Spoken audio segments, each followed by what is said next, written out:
As you can see, heavy rains triggering flash flooding in Amman. This was from Thursday, leaving hundreds of people stranded and cars, as you can see, some completely submerged. All of that rainfall came in a very short span of time, and the Civil Defense Department has rescued hundreds of people, and trying to get people away from that high water has certainly been an ongoing effort, as you can see.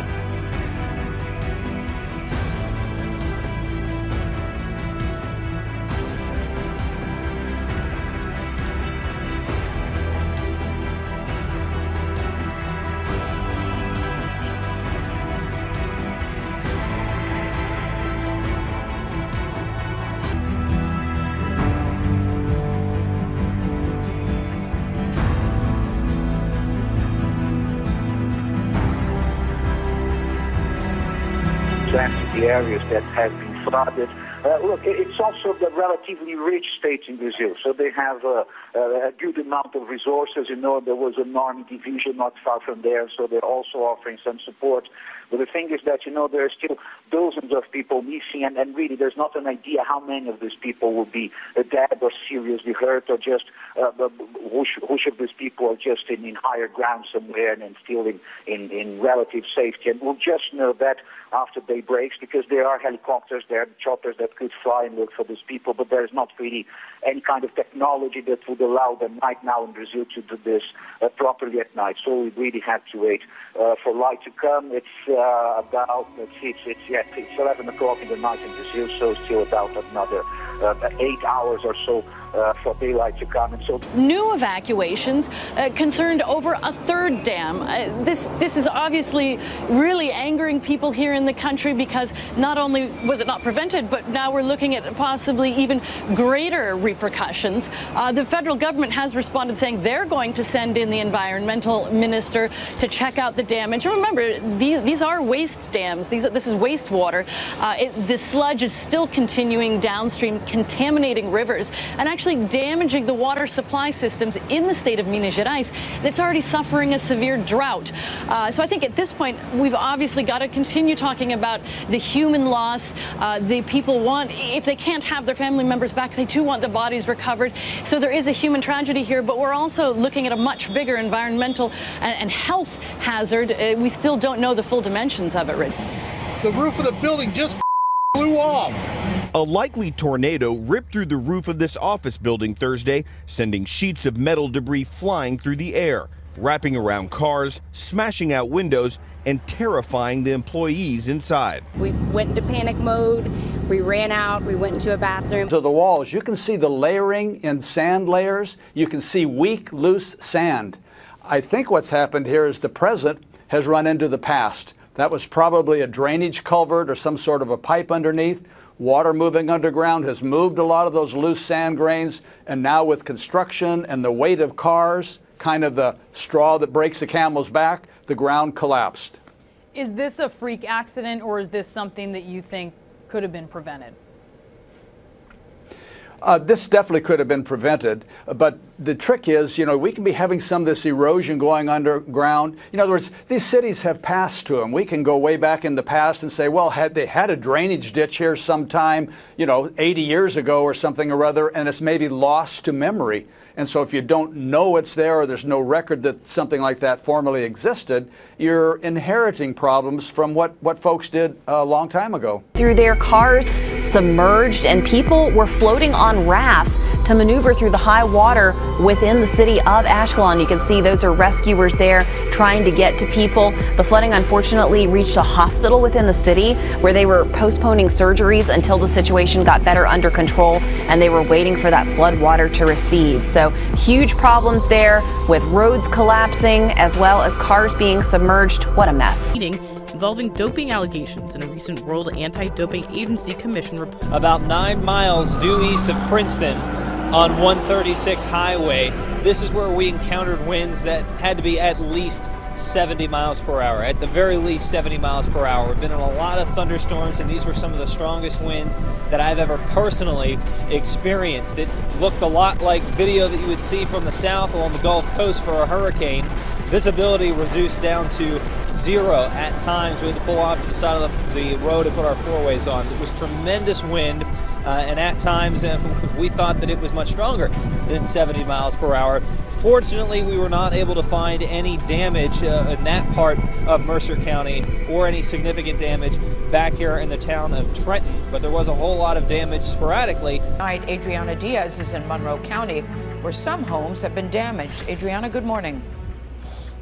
Good morning. It is hard to imagine that when this happened, a husband and wife were home. They rode out the storm in their basement uninjured. Now, powerful winds ripped off half of their roof, turned their garage to pieces, and tore down power lines like this one. There were multiple tornadoes reported across the state. This powerful EF1 tornado tore through the city of Avoca, Iowa, as a dangerous mix of heavy rains and violent winds blasted the state on Wednesday. Petrifying. Your house shakes and you think it's going to come off. You hear glass breaking, started praying, crying, whatever, and thinking about your family. Whoa! The howling winds toppled trees, tore down power lines, and flipped over semi-trucks. People who live in the area were shaken. It sounded like more than one freight train put together. I've never heard a sound like that in my whole life. We're watching the tornado form right here in our parking lot. The storm system stretched to Missouri, fueled these lightning strikes over Chicago, and blew the roof off of this home in Kansas. It's gone.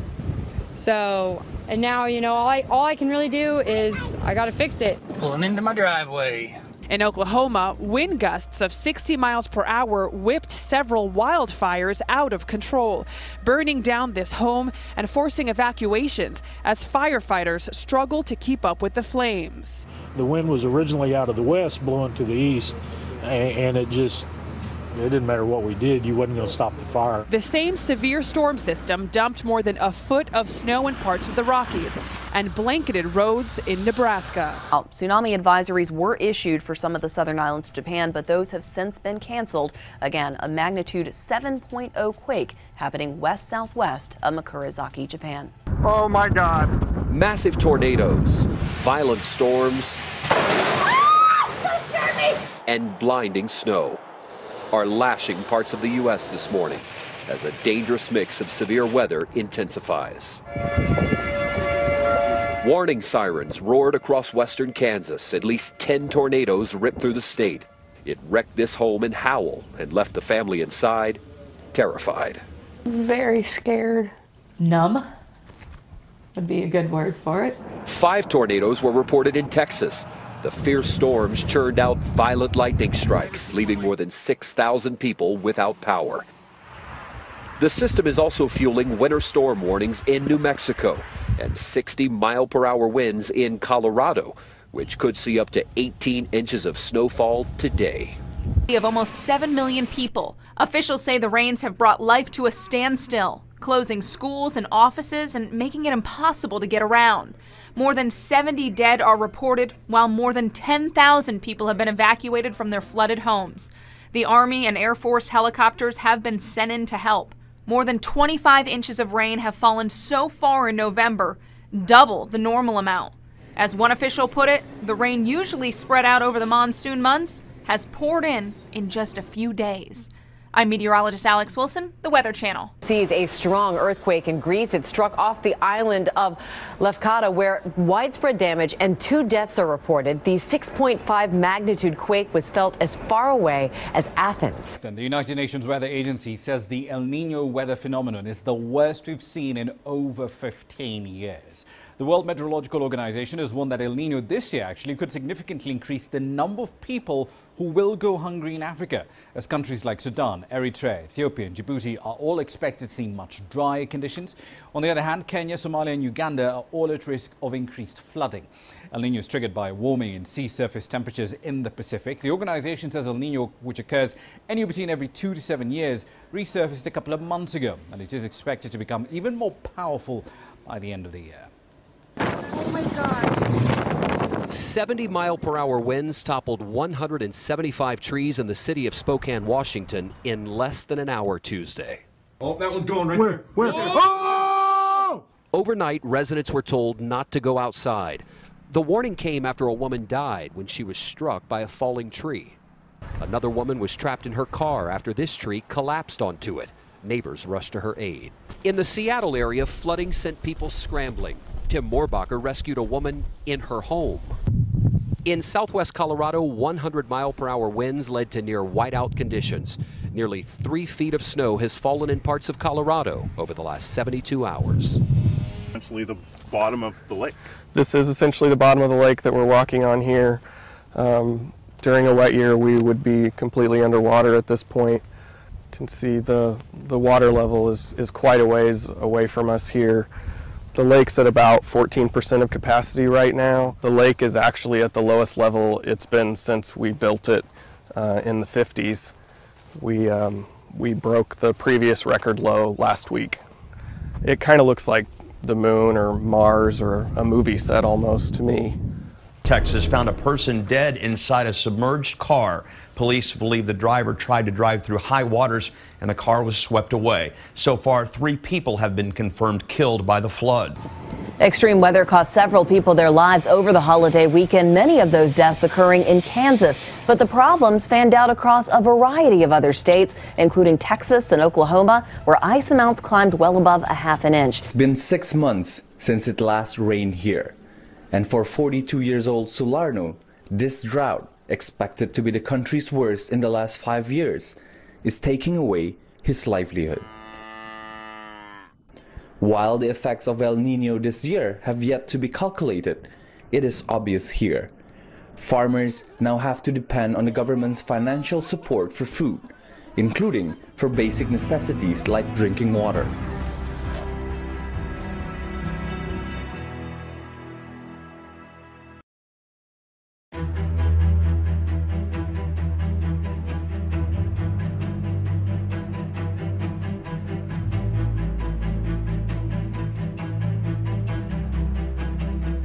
In the late 1940s, some 500,000 Chinese Christians were killed because of their faith. Now, decades later, in what is officially still an atheist nation, Christianity is now the fastest growing religion. We had a dream that someday we would build a church focused on prayer for China and the world.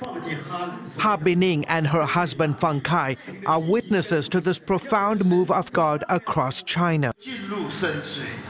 This is home video of that first prayer meeting.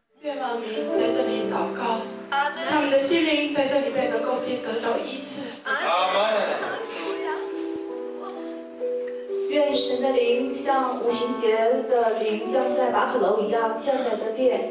愿每一个在这里祷告的人都被圣灵充满，被神得着。愿来到这里的人被神所得着，也得着神，并被神所使用。主啊，中国的信徒不断的聚集。主啊，我们要做什么呢？我们要做什么呢？ 我们要建大房子吗？我们要聚集更多的人吗？主啊！ When the communists took power in the 1940s, there were roughly 4 million Christians in China. Today, well over 100 million are followers of Jesus Christ. And if current growth rates remain, experts say in less than 2 decades, China will become the world's most populous Christian nation. In return, Feng Kai says God will use China to be a blessing to the nations.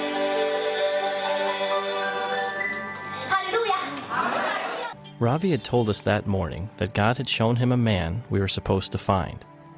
He didn't know his name, just what he looked like. White beard, orange robe, with a turban on his head. So we walked and searched and looked around, and then white beard, turban, saffron clothes. No freaking way. I couldn't believe what I was seeing. It's one thing to read about this stuff happening in, like, the book of Acts, but it's something else entirely when it's happening right in front of you. Who was this person? Why did God tell us to find him? Because a crowd was gathering, the two decided to go to a lower temple for more privacy to talk. Along the way, Ravi explained that this was a Maharishi, which is a guru of gurus, the Hindu equivalent of a bishop.